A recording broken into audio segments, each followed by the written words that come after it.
I'm going to talk a little bit about how to do a high Z throw to yourself with a backhand throw. So what I do is I grip the disc by putting it in between my two bones of my hand here. Everybody's grip is a little bit different. So other people might tell you to put it on the pad of your finger. Basically what you want to create is a fulcrum in order to get the most snap out of the disc. So some people put it on the pad of their finger, some people put it in between the two bones. Other people have other different ways. Some people use the power grip. That's another way to get that nice fulcrum so it rips out of there.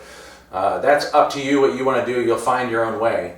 But I'll show you exactly what the grip looks like here. I get my finger on the edge, just barely touching the bottom of the edge.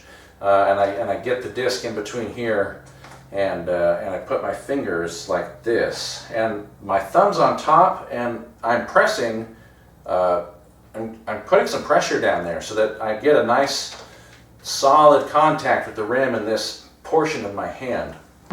So I'll show you here. So this right here is where I put the disc like this, and then I get my hand like this. You can see I'm pressing pretty hard, and maybe you can see the indentation. And then if we flip it around, this is how I grip the disc. I have one finger here, the pressure of the thumb, here, and then these two fingers curled under, and this one on the rim. The way that I learned to do the Z throw is I started out with high angle. So you get your nice grip, a little bit of pressure. Now I'm going to cock my wrist, and then I'm going to unwrap it. I'm going to come out and pull down.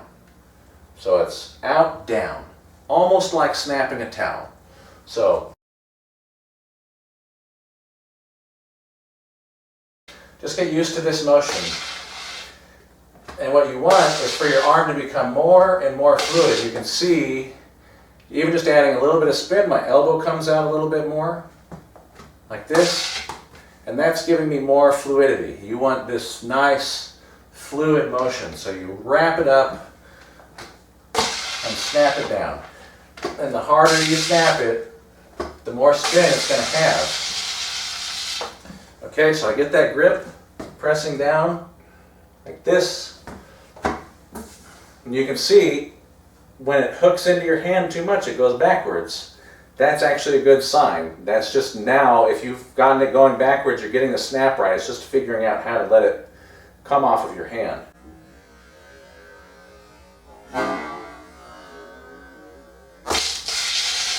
So doing that, and the more fluid you can make your arm, the more snap you're going to get.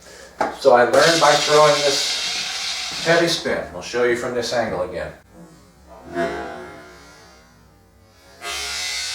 Heavy spin, heavy angle. So now I'm learning this angle. You throw it like this. The more you throw it, the better and more fluid your motion becomes, until eventually you get just a lot of spin, but maybe that's not the angle you want. So that's when you start thinking about moving the disc and changing how your arm position is. Your arm is going to pivot a little bit more. You're going to create a little bit more space on your side. So I'm going to throw it with a little bit less angle. This is how it progressed for me. It started with a big angle, a little bit less, and then eventually I was able to make it flat. So big angle. A little bit less. Now you can see as I flatten it out, it starts trying to go backwards again.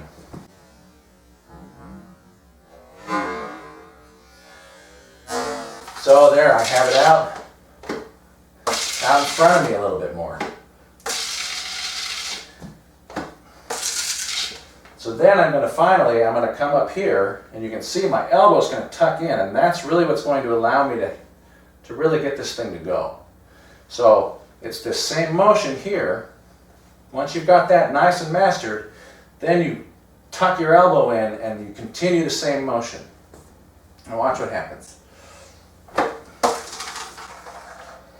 So I'll show you that in slow-mo.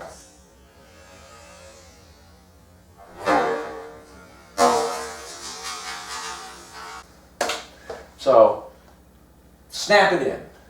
It's that nice fluid motion. This same fluid motion, snap. So I'll show you from all different angles.